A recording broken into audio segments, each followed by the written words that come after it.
Hello, hello, my lovely Geminis. Welcome to Vivid Vibration. My name is Christina. I hope that y'all are doing well. Gems, y'all have the cave and the poet, the bridge and the threshold, or the thread and the threshold. Gems, I mean, I kind of want to start with the cave and the poet because I feel like there's the only way to find beauty in the pain, the only way to create something from a lot of yuck, right? Because, well, I think of the poet, and like the poet touches topics that other people don't touch, it touches the trauma and the pain and like a sense of hope, because if you don't understand hopelessness, how do you understand like the feeling of hope? And if you don't understand the feeling of hope, how do you understand the power behind it? I don't know why hope, but that's the idea. I think is just so more along the lines of like the feeling of emotion. Gems are very heady, right? So if I have to talk you through an emotion without you feeling the emotion, like you have to be very intimate with that emotion. You do be very intimate with something in order to understand that like the facets and the caveats of all of the like emotional experience that is like culminated through, I want to say, like exploration and discovery. Because the cave, like you go down in the cave, right? It's like it's damp, it's wet, it's its own world. You know what I mean? And I feel like there's this thing where it's like there is another world within this world, and there are worlds within the worlds, and the worlds embody like the intimate experiences that we have as individuals. And if we are never able or empowered or allowed to explore the experiences that we have as humans, if we're forced to brush them under the rug, act like they don't happen, act like they never happened, be dismissive and rude, and you know what I mean, and, like all of the things that we do to ensure that like the intimate knowing of our life experiences, of our own emotions, aren't ever actually seen. It's like we we protect, I feel like the sense of like protecting the parts of yourself that you don't want to be seen, because those are the parts that you want to be seen the most, and yet they're the parts that you're most fearful of having exposed. And I just kind of feel like this exposure of an intimate understanding and an intimate experience, something that you were like, yeah, that's not a conversation that I would have with people. Like that's not a conversation I'm willing to engage in. And I feel like for a lot of you, like you engage in a conversation. I do feel like for some of my gems that was through going to a counselor, like having a conversation in a room on a couch, the door is shut, nobody knows it's you, nobody knows your secrets, nobody, like you're safe, and you're able to really explore the understanding behind why we behave the way we behave. Like why did I act that way, and what was the result of that, and how did that make me feel, and how did that make other people feel? And if we're operating in a world where everybody's just emotionally triggered and reactionary, like how does that impact the world in a really big way, and how does that impact me and my family and my friends? But I feel like you're starting to really ask yourself those types of questions, and address them in a sincere manner, because I feel like you found a safe space to do that in. And I think that as you sort through these emotions, I feel like you're being released. I don't know. I just feel like this sense of release. Well, because like the dog races, when I was little, we would go to Jacksonville. my, my grandpa really liked the dog races.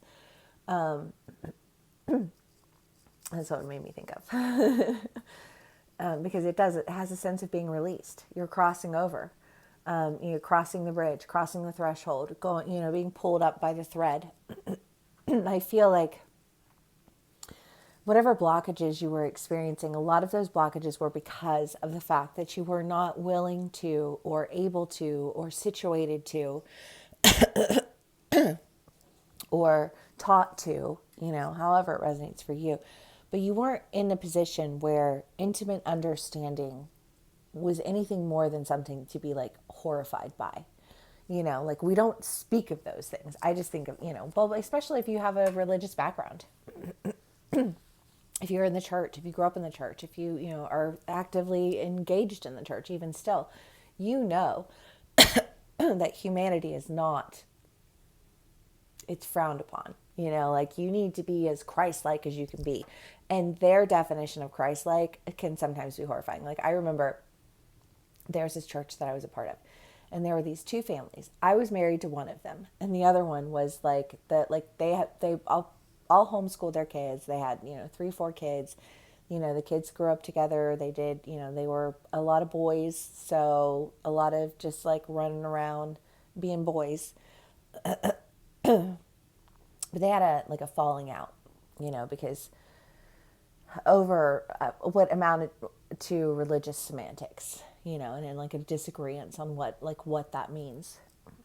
But one of this other family's kids was in Bible college, and these kids were just the most pretentious, homeschooled religious. Like, wow, you really think that you hit the jackpot and you were born into the right family with the right religion and nobody else has it right but you. Arrogance.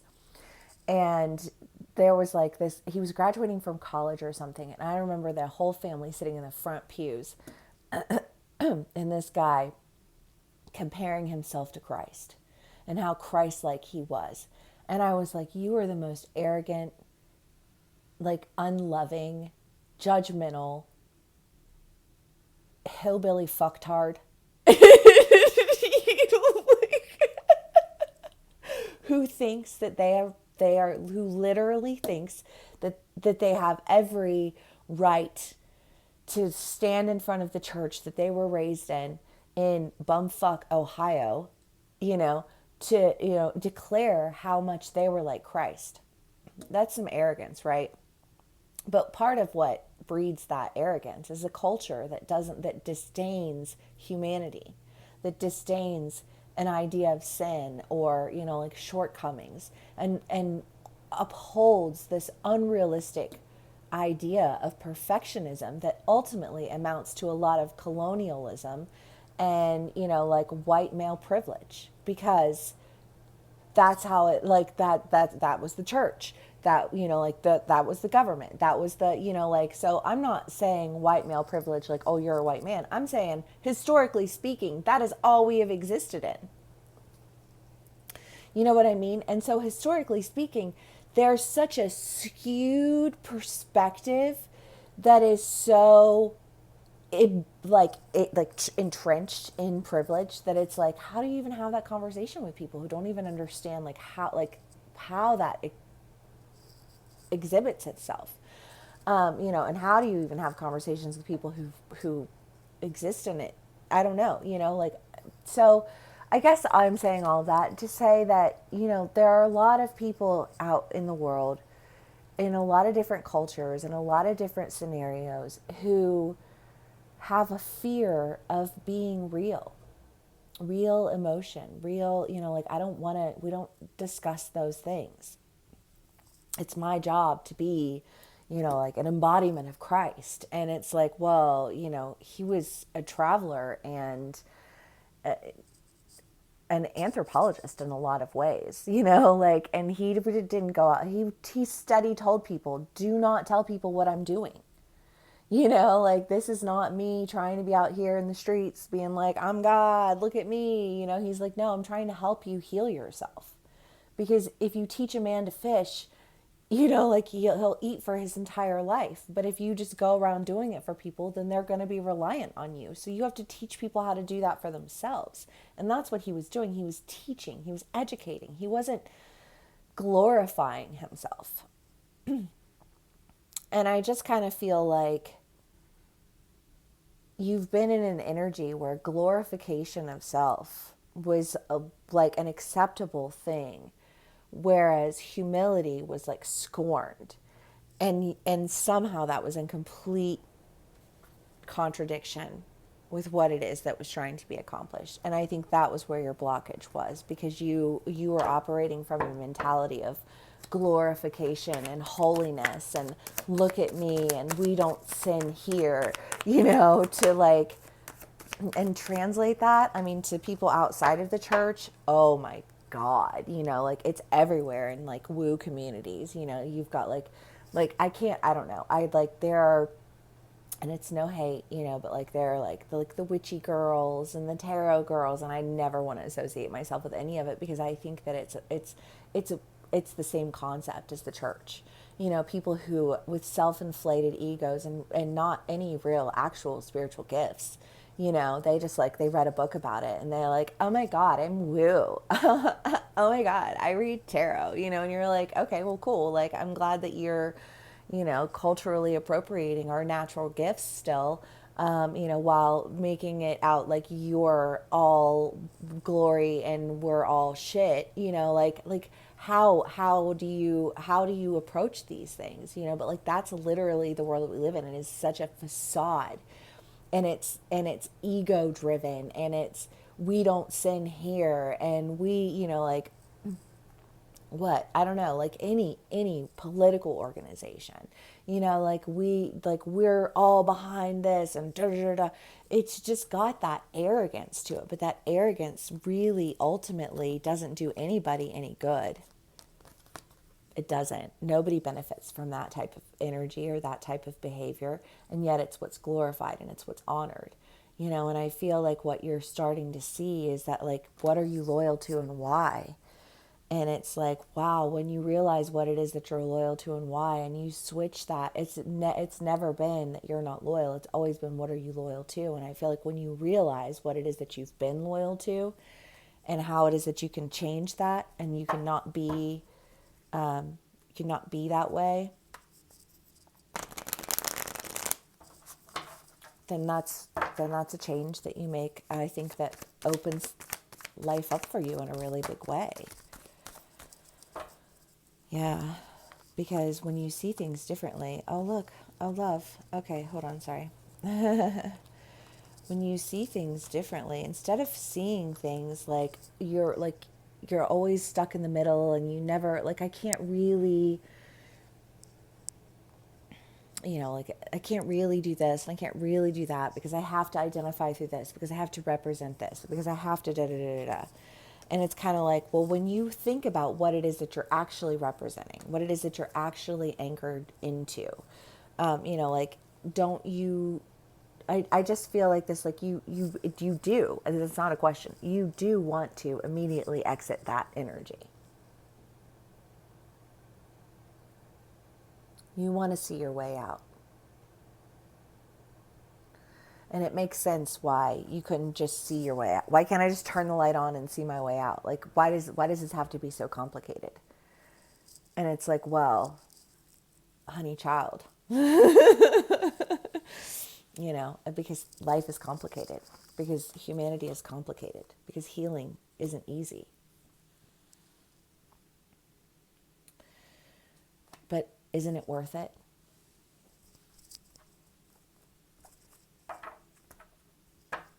Yeah, it is. It is.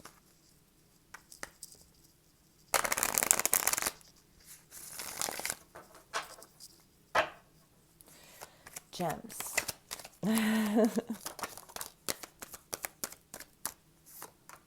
King of Pentacles, Ace of Wands.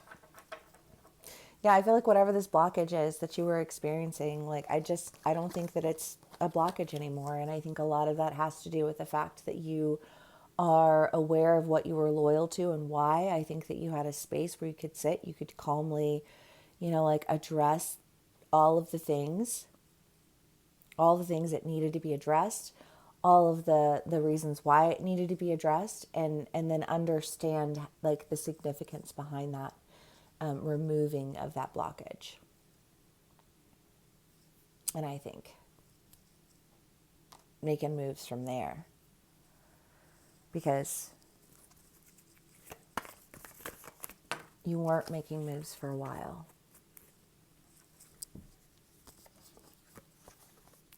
The ring and the vow. Well, I mean, it's definitely an idea of commitment. I mean, for some of you all, you could be getting married. There's not a lot of like romance. It's more pentacles and wands. So, take what resonates, how it resonates, and leave the rest. But there's commitment. There's a promise. There is this dedication to something that I feel like, if it's a religious belief or a philosophical belief or a political belief, and there was something affiliated with that where it was just like, it's like, we don't sin here, we don't do that here, we don't, and it was all about what you don't do and what you're, like how you, I don't know, just like this sense of arrogant superiority. But I feel like that's removed, and it's not removed in a way that's painful. I just think that it's removed in a way that says, like, if you can never see this differently, you're never going to move forward. And I need for you to see things differently. And in order for you to see things differently, I need you to understand the process of like what it is to emotionally experience something. Because if you've never experienced that level of trauma, if you've never experienced that level of loss, how can you empathize with it? And if you have an inability to empathize with it, you have an inability to change it. All you're doing is yelling at it about how you don't sin here and da da da da. You know what I mean? Like, you're like the kid who grew up in the homeschooled in the church, standing at the pew, who graduated from Bible college, talking about how much he's like Christ, who has zero experience with the world, who would hate all of the sinners and the tax collectors and the whores. You know what I mean? Like, he would shame them to death. And it's just kind of like, while claiming to be like Christ, you know what I mean? And it's just kind of like, that's not, like, if you want to be like that, then you're going to have to, like, I feel like, drop a lot of ego, and have a little bit more understanding, a little bit more empathy. And instead of being ready to fight everyone about how they need to adhere, you're more, I think, apt to stand next to someone and as another human being who understands the process. Because what we're doing is we're engaging with the process of healing. What we're doing is going in and touching on all of the different parts of ourselves that have experienced wounding while we've been sweeping our sins under the rug. Do you know what I mean? Because that's what happens. Like, when you exist in those types of environments, there's a lot of hurt, there's a lot of damage, and there's a lot of refusal to heal or to deal, because we don't sin here. We don't deal with real pain, genuine concerns, actual development, of your family, your friends, your children, like your relationships. You don't want it. You don't want actual human connection. You know what I mean? Because I think that when we allow for genuine human connection, we also allow for a connection with the divine. I think that's part of the reason why we've been so disconnected as humans. Personal opinion.